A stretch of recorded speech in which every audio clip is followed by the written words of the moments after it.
On Thanksgiving Day, 2018, in Woodland Park, Colorado, the air was filled with the warm scent of cinnamon and sweet potatoes. Inside a cozy kitchen, a young mother prepared a quiet holiday meal, the sound of her baby's soft laughter echoing through the home. It was supposed to be a day defined by warmth, gratitude, and family, a peaceful pause before winter set in. But as night descended, that all changed. Behind the closed doors of that home, an unimaginable scene was unfolding, involving a trusted face and what seemed like a simple game, followed by a sudden, shocking act of brutality. By the following morning, the small townhouse, once filled with laughter, would become the epicenter of a mystery that captivated the entire country. It's a story of love, betrayal, and a chilling secret hidden just below the surface.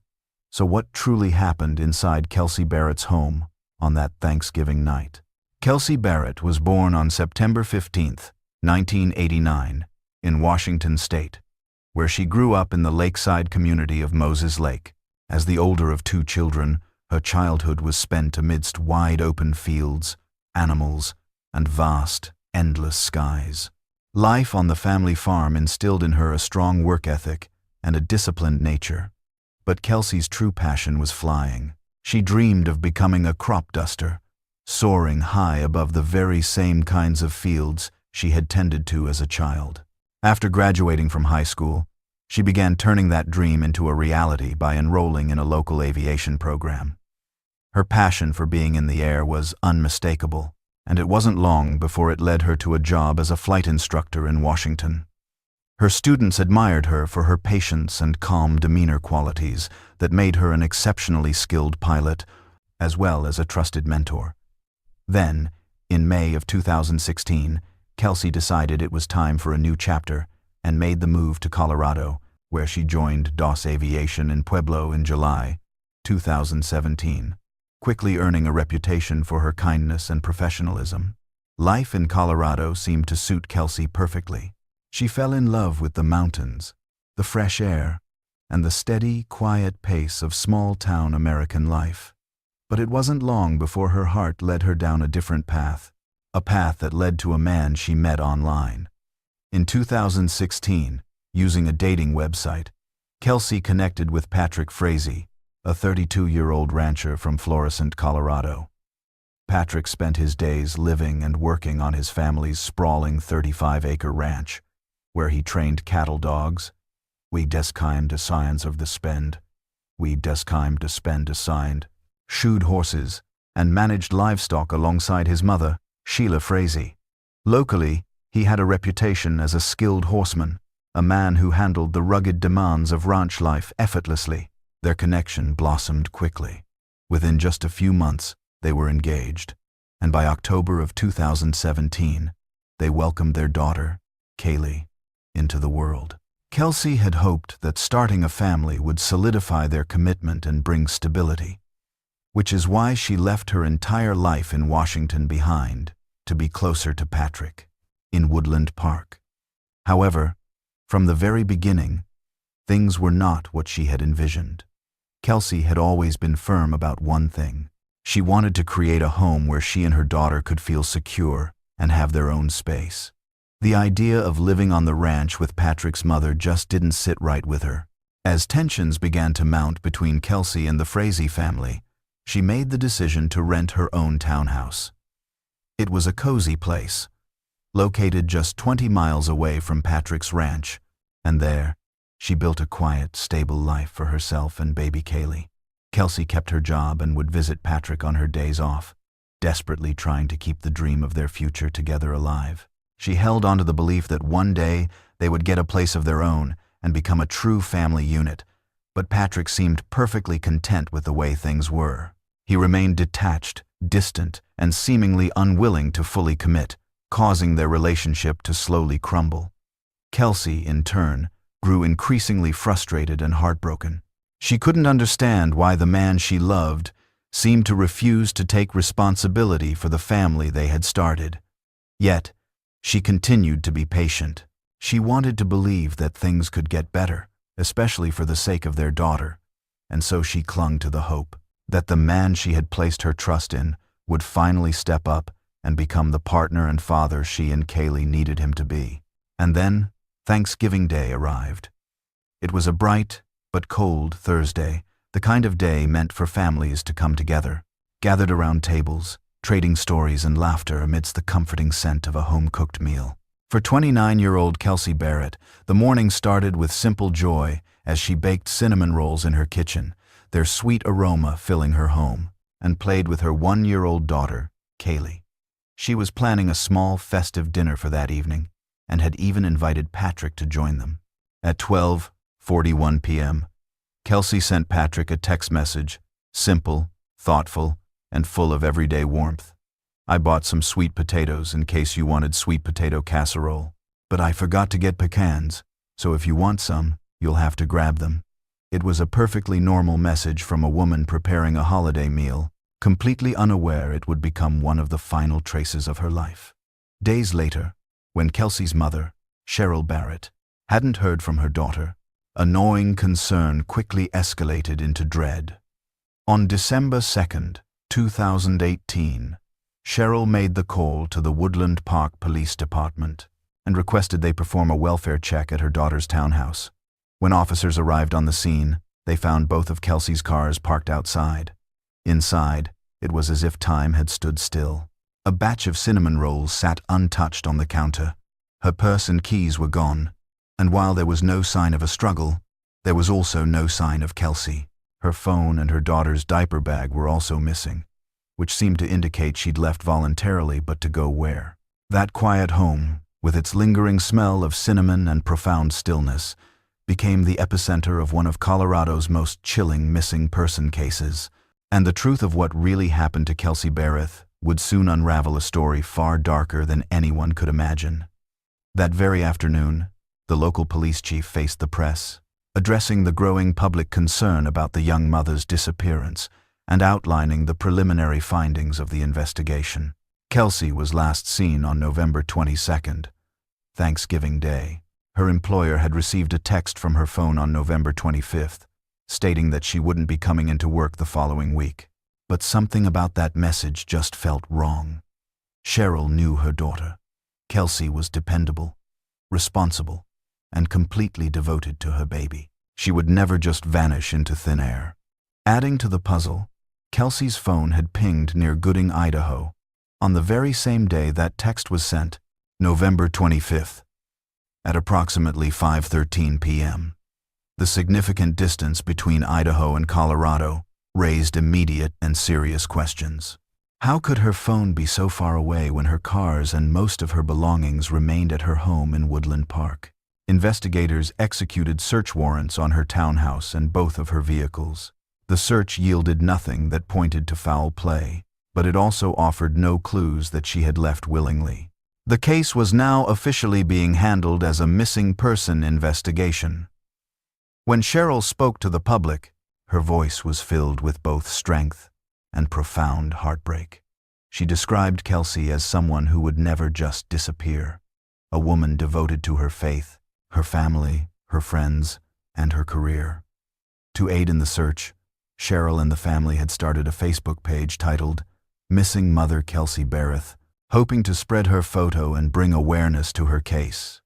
They pleaded with the public to share information responsibly and to refrain from speculation and rumors. In the meantime, reporters peppered the police with questions. Why wasn't Patrick Frazee at the press conference? And was he cooperating with the investigation? Police confirmed that Patrick had been invited to the press conference but did not attend. They stated that he was cooperating with them and that there was no immediate evidence suggesting criminal activity. When asked if Kelsey, a flight instructor, could have left in one of the aircraft from her job, investigators confirmed that all planes were accounted for. There was no indication she had flown anywhere. Her baby, Kaylee, was safe with her father, Patrick. Yet, despite these assurances, the pieces just weren't fitting together. Friends and family insisted that Kelsey had been looking forward to the holidays. They were certain she had no reason to run away. Her Thanksgiving text to Patrick, so mundane and cheerful, now stood as one of her last known communications before she disappeared without a trace.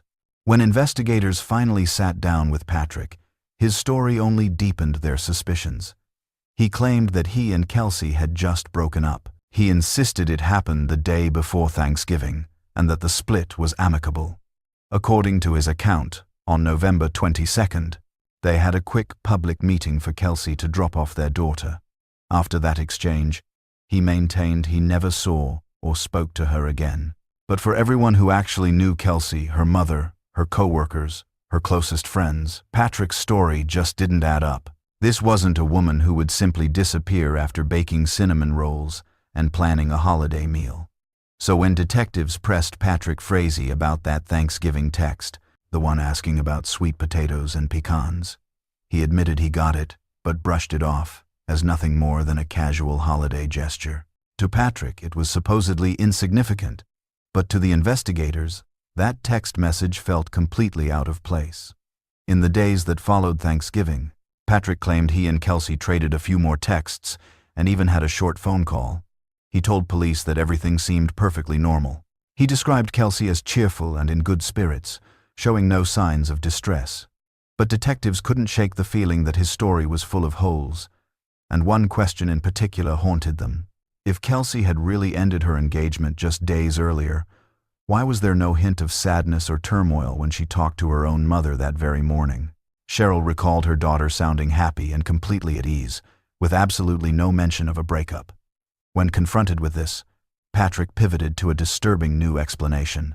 He began to tell investigators that Kelsey had a history of depression, even implying she'd entertained thoughts of hurting herself. He floated the idea that she might have been involved with certain substances or had secretly checked into rehab, anything to provide a convenient reason for her vanishing act. But her mother, Cheryl, wasn't buying a single word of it. She insisted her daughter was simply not that person. Kelsey was an open book with her family. If something had been seriously wrong, she would have told them. The things Patrick was suggesting were beyond belief, but he wasn't finished yet. He started spreading stories to others that Kelsey was seeing a therapist and fighting addiction, actively trying to construct a narrative of an unstable woman who would just up and leave. But the people in her inner circle, friends, colleagues, and family unanimously rejected his version of events. With the human accounts leading nowhere, police turned to technology for the hard facts. Kelsey's cell phone records provided the first major break in the case. The data revealed that on November 25, 2018, 3 full days after her disappearance, her phone pinged a cell tower in Gooding, Idaho, almost 800 miles away from her Colorado home. The distance was staggering. How could her phone have traveled that far when her car and all her personal belongings were still sitting at her townhouse in Woodland Park? And then, the investigation took a horrifying turn.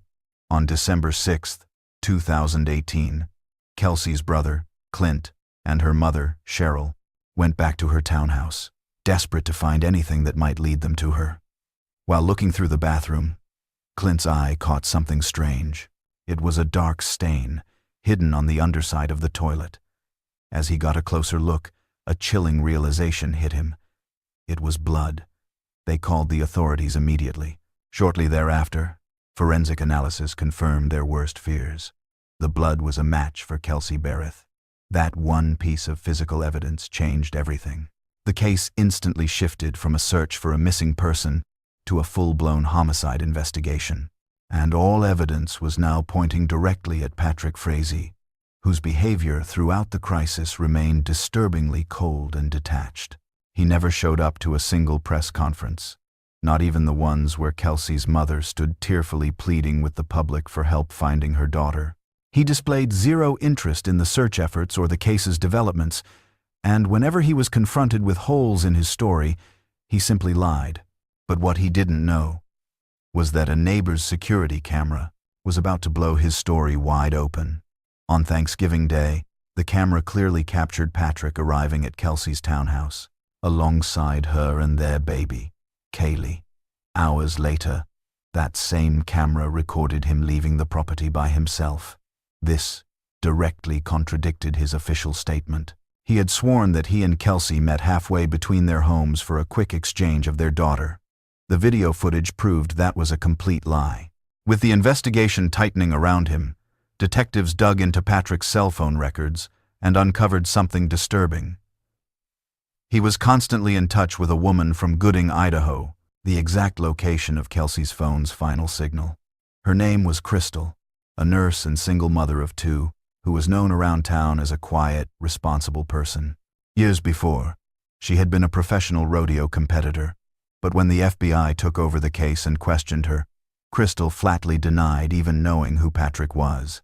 Investigators, however, already had proof of calls between them, and the data confirmed she had met with him on November 22nd, the very day Kelsey disappeared. Under the weight of the evidence, Crystal's story started to fall apart. At first, she spun a vague tale about them co-owning a horse, claiming they met to discuss selling it, but that flimsy explanation quickly crumbled under questioning. Eventually, she broke, and the horrifying truth came spilling out. Crystal and Patrick's history went back to 2006, when they were both involved in the rodeo scene. For Patrick, it was just a passing fling, but for Crystal, it had become something much more. She had fallen deeply in love with him, and despite his complete indifference, she never really let him go. For more than a decade, they would drift in and out of each other's lives. Patrick would reappear, one moment showering her with charm, the next becoming cold and distant. By 2018, their old connection had been rekindled, and she truly believed she had a real chance with him. For years, she had held on to deep feelings for Patrick, feelings that had survived his coldness, his games, and his habit of vanishing from her life. But this time, she convinced herself, was going to be different. Patrick seemed ready to finally let her into his world. What Crystal had no way of knowing was that Patrick was engaged and had a baby girl with his fiancée, Kelsey Barrett. When she discovered the truth, her entire world collapsed. She was overcome with a toxic mix of rage, betrayal, and jealousy. But Patrick knew exactly how to play on her emotions. He assured Crystal his relationship with Kelsey was over and had been for a very long time. He painted Kelsey as an unstable, violent alcoholic, a woman totally unfit to raise their daughter, Kaylee. And then, he made his chilling request. Patrick asked Crystal to help him remove Kelsey from the picture, permanently. Crystal didn't even hesitate. In her mind, this was the man she loved, the man for whom she would do absolutely anything. As a nurse, she had easy access to potent drugs, and the two of them began to orchestrate a series of failed and increasingly frantic attempts to end Kelsey's life. The first try came in September of 2018, with Crystal disguised as a friendly neighbor. She knocked on Kelsey's door holding a mug of coffee laced with a toxic substance. She smiled, handed it to Kelsey, and walked away. But Kelsey never took a sip. The cup sat there, untouched. When Patrick found out, he was furious. He unleashed on Crystal and demanded she make another attempt, which followed soon after. Patrick ordered her to take a metal pipe and go back to Kelsey's townhouse, but when Crystal got there, she was startled by a barking dog and took off in a panic. Still, Patrick wouldn't give up. He laid out a third plan, handing Crystal a baseball bat and telling her to lie in wait near Kelsey's house to ambush her. And once again, Crystal couldn't follow through. She panicked at the sight of a police car driving by and fled. Patrick was done with her failures. On Thanksgiving Day, November 22nd, 2018, he decided to finish the job himself. Acting as if everything was perfectly normal, he joined Kelsey for a quiet holiday meal at her home. He played the role of the devoted fiancé, charming, calm, and affectionate. Later that evening, he suggested they play an innocent little game, guessing the scents of various candles while blindfolded. Kelsey trusted him completely. As she stood there blindfolded, she leaned forward to take a sniff of the next candle. In that defenseless moment, Patrick raised a baseball bat and brought it down with brutal force. After she fell to the floor, he made certain she would never get back up. Once he was sure the awful deed was done, he called Crystal. She arrived 13 hours after he had ended Kelsey's life. She arrived equipped with bleach, rubber gloves, protective tarps, and a full hazmat-style suit. The scene that greeted her was nothing short of a horror show. Blood was splattered across the walls, the floors, and even the baby's toys. According to Crystal's testimony, Patrick instructed her to scrub the entire scene and to search a vent for a dislodged tooth, a grim testament to the ferocity of the assault. She recounted the chilling sight of bloodstains marring everything from baby toys to a stuffed animal, and even what she believed was a Bible. The two of them gathered every blood-soaked item and incinerated them in a burn barrel on the property. Crystal later confessed that while cleaning, the gravity of her situation hit her hard. She deliberately left behind small, almost invisible traces of blood, praying that investigators might one day discover them. Once the gruesome cleanup was complete, Patrick then took her to his ranch. There, she saw Kelsey's remains, wrapped in plastic and placed inside a metal stock tank. Crystal described how Patrick doused the bundle with gasoline and motor oil before igniting a fire that burned for hours through the night. While they stood over the fire, Patrick's own mother, Frazee, made a brief appearance on the deck of the house, glancing towards the inferno but remaining silent. Following this grim task, Crystal drove back to Idaho, carrying Kelsey's cell phone with her. On Patrick's orders, she began sending text messages from the phone, creating the illusion that Kelsey was still alive and well. Meanwhile, for weeks, investigators relentlessly pursued leads to uncover the truth. The turning point came when they unearthed human remains and charred evidence on Patrick's ranch, causing the investigation to pivot decisively. From a missing persons case to a full-blown homicide inquiry. Just 1 month after Kelsey's disappearance, Patrick Frazee was taken into custody and charged with first-degree murder, solicitation to commit murder, and tampering with a deceased human body. His trial commenced in 2019, and the prosecution's star witness was Crystal, who had secured a plea agreement in exchange for her testimony.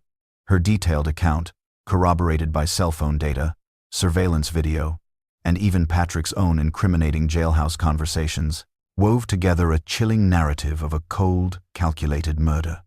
It was later revealed by a police informant that Patrick had attempted to pass messages from behind bars, ordering hits on key witnesses, a list that included both Kelsey Barrett and Crystal herself.